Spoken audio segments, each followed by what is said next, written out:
E aí, pessoal, tudo bom? Aqui quem fala é o professor Luiz Fernando, da Escola de Química e da UFRJ. E esta aqui é uma aula de EQE 044, Computação Científica Aplicada, em que a gente está conversando sobre a linguagem de programação Python, e em especial a gente está analisando detalhes sobre a formatação de entrada e saída de dados em tela. Nas aulas passadas a gente conversou sobre a formatação em si da saída em tela, utilizando um comando print. E eu gostaria de explorar um pouco mais o comando print com vocês. E isso, na realidade, não se aplica apenas à ideia do comando print. Todos os comandos em Python, pelo menos a grandíssima maioria dos comandos em Python, eles podem ter mais possibilidades da que originalmente é apresentado para você. Ou seja, existem alguns argumentos dos comandos que ficam mascarados, que são pouco utilizados e que vale a pena para você, programador, buscar entender um pouco mais sobre esse funcionamento. Vou dar um exemplo para vocês usando então o comando print. Bem, como a gente utiliza o comando print? Eu vou passar direto aqui para o script em Python.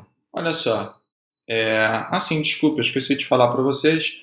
Eu estou utilizando lá do meu GitHub o tutorial de Python, ES-tela-formato, e eu estou usando o arquivo esprint.py, tá bom? Então, esse daqui é o arquivo que está apresentado em tela para você. Bem, olha só como a gente vem tratando o comando até o momento. Então, na linha 31, eu tenho a saída em tela justamente de uma string, tá? Que é: oi, gente, o cursor vai para a próxima linha. Tudo isso daí entre aspas ou em clique. E a gente já aprendeu que isso é uma variável em string, uma cadeia de caracteres em Python. Beleza. Mas por que, por exemplo, quando a gente executa esse comando, naturalmente ele quebra a linha, ou seja, no final, quando ele executa isso daqui, ele passa para a próxima linha quando um novo print é executado? É porque existem o que a gente vai chamar de argumentos padrão.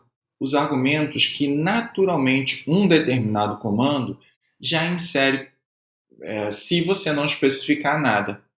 E, portanto, eu gostaria de olhar a linha 11.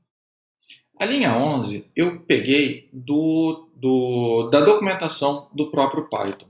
Então, o que é apresentado aqui é o que você vê lá na documentação, e ele adiciona, além do argumento padrão, que é esse primeirão que tem aqui, ele considera que é um ponteiro de objetos. Isso daqui ainda é algo um pouco complicado para a gente, mas eu quero que você entenda que é aqui que vai entrar essa string dentro do comando print. Mas além desse argumento, existem todos esses outros argumentos aqui que eu não comentei com vocês ainda. E todos eles têm argumentos padrão, ou seja, valores padronizados caso você não especifique nada. Poxa, professor, então quer dizer que os comandos em Python têm mais funcionalidades do que originalmente o que é apresentado para a gente? Sim, é isso mesmo. E por isso vale a pena você buscar a documentação. Como você consegue, antes de eu explicar sobre esses argumentos extras, como você consegue buscar essa documentação? Olha, para falar a verdade, eu fiz uma busca print Python 3 e apareceu no Google para mim justamente o que eu queria mesmo, que é um tutorialzinho dentro da documentação em Python, em português até, explicando o detalhamento. Então, com exemplos, como eu posso trabalhar com os argumentos em Python. Inclusive, detalhes sobre a formatação. as aulas anteriores eu tirei com ideias daqui da leitura desse código, o método de formatação, e lá no final, tá? Aqui a leitura, em algum local aqui, tá? Porque é grande e eu não vou buscar agora, eu vou deixar essa página na descrição para você dar uma olhada. Você pode verificar mais os outros detalhes do comando. Mas se você quiser saber exatamente como é o comportamento, não, desculpe, aqui é o tutorial, tá? Então aqui é realmente um tutorialzinho. Ele não explica tão bem pela documentação em si. Então, vou deixar aqui a referência, tá? Clica na função em si que você quer analisar. Então, eu vou abrir com uma nova aba. E aí sim, ele mostra, olha só, exatamente o que tem destacado no que eu copiei e colei ali no código do meu tutorial. E aí ele explica, em português também, cada um desses argumentos. Então, é isso que eu vou fazer agora contigo. Então, repare que esses argumentos aqui existem dentro da documentação e você pode trabalhar com eles. Uma coisa que eu lembrei agora, e eu vou colocar agora, senão eu vou esquecer, tá? Uma outra maneira que existe de buscar mais detalhes sobre um determinado comando pela interface do Selenium é você botar o teu cursor do lado, eu acabei clicando aqui sem querer, do comando que você quer. E olha só, repara que a própria documentação ela já te mostra que o print, o comando print, ele tem entrada de valores, mas existem argumentos que ele chama de opcionais. Ou seja, que existe uma especificação padrão para eles. E, portanto, eles são opcionais. Se você não colocar nada, ele vai assumir esses valores padrão. Tá bom? Então, essa daqui é mais uma maneira para você poder entender um pouco mais sobre as possibilidades do comando que você está tratando. Isso não se restringe ao comando print, isso pode ser aplicado a outros comandos também. Então, vale a pena, para quem está aprendendo, sempre dar uma olhadinha para ver as possibilidades. Ok, agora vamos conversar sobre o comando print. O que ele tem, então? Os objects, ele se refere ao que você quer apresentar em tela, tá bom? Esse ponteiro, esse asterisco aqui, ele se refere a que você pode colocar mais de um objeto. O objeto é uma maneira genérica de representar, seja uma string, seja uma variável inteira, seja uma variável de ponto flutuante, seja várias outras coisas. Então, o print ele é genérico, ele não se restringe a determinados tipos de variável, tá bom? Ok. O que mais que a gente pode colocar no comando? Ele tem esses argumentozinhos aqui. O CEP, por padrão, é um espaçamento. Ou seja, o que significa isso? Como os objetos são separados. Caso você inclua mais de um objeto na entrada, né, nesse primeiro argumento aqui, como o Python vai separá-los? Vai separar por um espaço. Além disso, se você não definir, né, um comando aqui que ele chama de AND, um argumento, perdão, não um comando, um argumento que ele chama de AND, ele vai adicionar ao fim de cada execução do comando print um identificador /n. A gente já conversou sobre ele numa aula passada. /n significa pular linha. É como se você estivesse dando um enter no final de cada linha lá no Word. E é por isso que, por padrão, o comando print sempre pula uma linha no final. E você pode mudar isso, tá? Vou mostrar para você como a gente vai fazer. Por fim não, porque eu ainda tenho o flush. O file, ele significa o método que você vai querer imprimir, tá? É isso. Como você vai querer escrever, tá? E sys SD-out tem um significado, é a saída em tela no sistema. Ou seja, é a metodologia de saída pelo terminal, pelo console. Tá? E esse daí é o padrão. Mais à frente, quando a gente trabalhar com arquivos, vocês vão perceber que eu vou modificar esse parâmetro justamente para direcionar não mais a saída para a tela, mas para uma outra metodologia. E eu vou guardar esse assunto para depois. E flush significa uma saída forçada. O que isso daí representa? Quando você tem um código que tem muito cálculo mesmo, e os cálculos eles são sequenciais e tem muita coisa acontecendo, o que pode acontecer? Se no meio desses cálculos você coloca um print,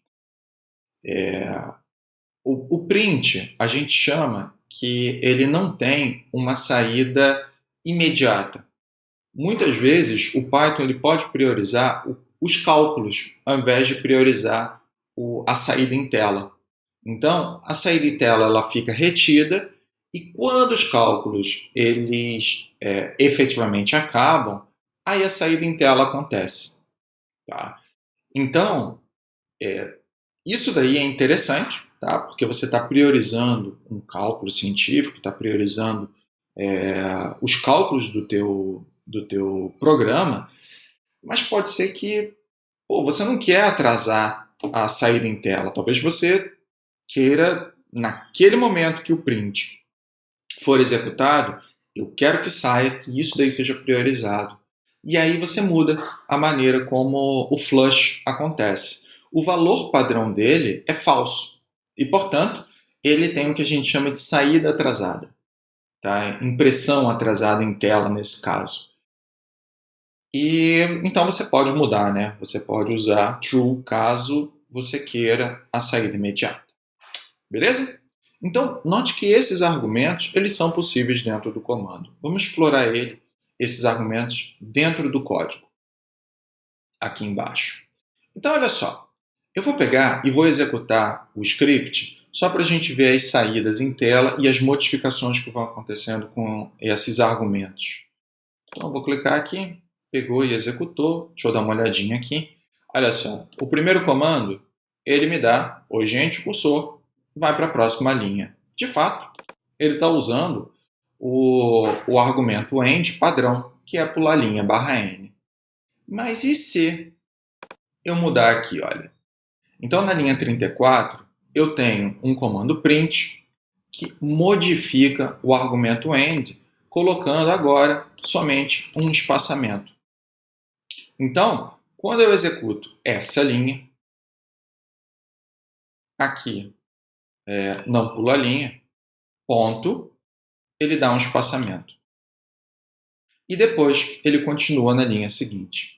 Afinal, afinal tem um espaço como identificador final para esse comando print. E, portanto, o próximo print continua na mesma linha. Beleza? O que mais que a gente pode fazer com essa ideia? Poxa, você pode formatar diferentes maneiras. Na verdade, você pode criar, e aqui eu criei, uma lista de tarefas, tá? Em tela.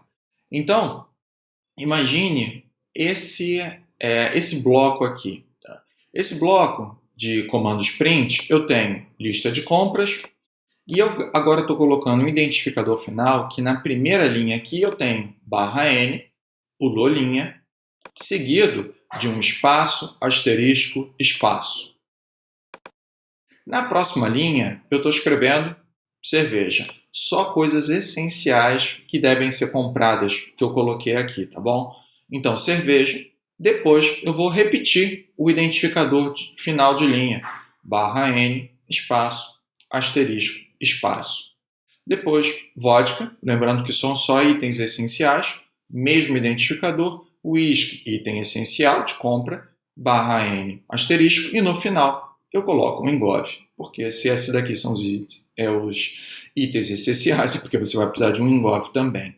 E olha só como isso sai em tela.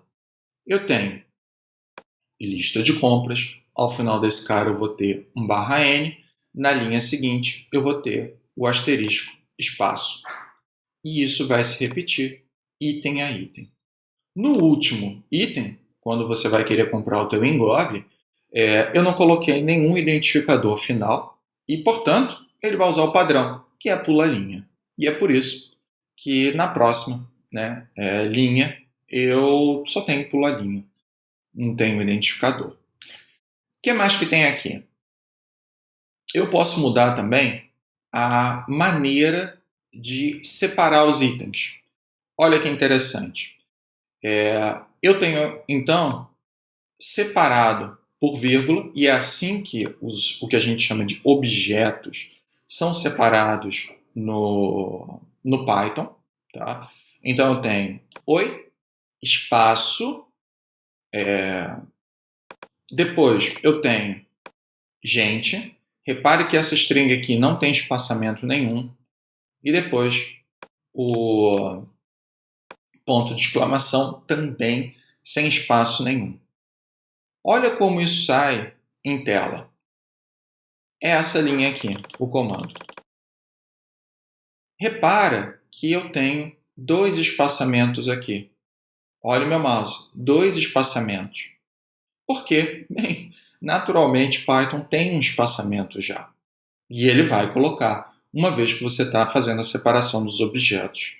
Aqui, olha, um espaçamento entre o gente e o ponto de exclamação. Beleza?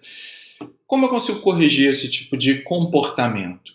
Eu posso colocar o argumento padrão como uma string vazia. Vazia. Antes, por padrão, o espaçamento padrão é zero, perdão, a separação padrão é um espaço, e aqui eu estou forçando que não seja nada. Nada. E por isso eu vou ter o comportamento como apresentado em tela. Olha, isso daqui traz algumas possibilidades. Inclusive, se você quiser trabalhar com, por exemplo, diretórios, hierarquia de diretórios. No Linux e no Mac, a separação das pastinhas, por exemplo, elas são todas por barra. No Windows, você tem o C dois pontos contra a barra. Tá? E aqui eu consigo montar utilizando o nome das pastinhas, home, users, admin, ou home, users, aplicativos, ou assim por diante. Tá? E eu consigo automatizar a saída em tela do diretório completo. Olha que legal. Eu estou colocando como separação na linha 50 a barra, que é justamente aquilo que separa os diretórios. E em tela vai sair justamente como é apresentado no sistema operacional, quando você executa um comando ls, quando você executa um comando de apresentar os diretórios. Tá bom? É um comando pwd. Tá? Esse daí eu acho que eu comentei lá no início da disciplina, talvez tenha se perdido. No Linux, escreve pwd. Ele vai mostrar isso daqui em tela. Então, esse daqui é um exemplo apenas para te mostrar possibilidades de uso. O que mais que eu tenho aqui? Você pode também criar. Digamos que você está fazendo uma simulação. Tá? E você quer que a simulação monte um tipo de formato de arquivo, que eu vou chamar de CSV, que é um padrão já conceituado não vou dizer nem que é na internet, mas é um tipo de formatação de dados. Como você separa os dados numéricos em um arquivo? Você pode separar todos eles por vírgula. E esse daí é o tipo de dados CSV. Tá? Você pode procurar na internet que você vai verificar que é um formato padronizado. Inclusive o Excel lê esse tipo de formato. Existem bibliotecas de Python que leem esse tipo de formato. Bem, Se todos os dados eles são separados por vírgula, como eu consigo automatizar isso? Eu posso automatizar usando uma separação com um argumento justamente de vírgula. E é assim que o dado vai sair em tela para mim. Repara que em nenhum momento os objetos que estão apresentados aqui, eles em si têm vírgula dentro deles. Tá bom? Em nenhum momento. Mas a saída em tela inclui a separação em vírgula. Beleza? Isso daqui foi então um exemplo, usando o comando print, para te dar mais ideias, para te mostrar outras aplicações, outras possibilidades com esse comando, mas isso não se restringe ao comando print.